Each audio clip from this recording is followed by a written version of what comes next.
c'est la poule aux œufs d'or. Les fêtes de Pâques représentent 30% du chiffre d'affaires de cette petite chocolaterie Pensardine. Petite, mais avec de gros projets.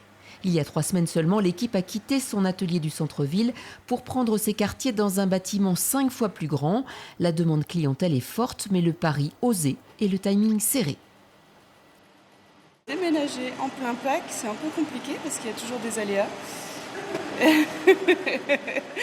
fait rire Tom. Et donc du coup, là, mode détresse, ça va être faire les moulages les plus rapides. Donc peut-être pas ceux-là.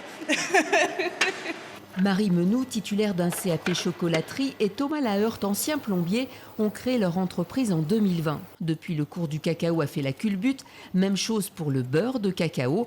Face à la crise, plutôt que de réduire la voilure, le couple a choisi de produire plus pour gagner sur les volumes. Le prix du cacao a explosé l'année dernière à la même période. Et du coup, il a fallu, comme avec tous les confrères, s'adapter à tout ça. Pour nous, il était hors de question de lésiner sur la qualité. Donc du coup, on a décidé de se développer. 500 000 € d'investissement et une remise à plat de toutes les recettes, notamment celle du produit phare de la maison, les sardines. Une spécialité à base de chocolat, de beurre de cacao et de purée de fruits. Et c'est la ganache qui fera la différence.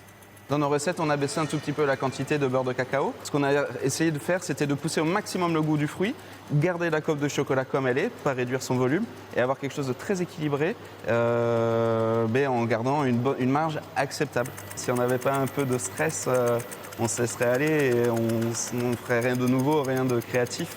Un peu de stress, un peu de passion, en général, ça peut faire des choses un peu sympas.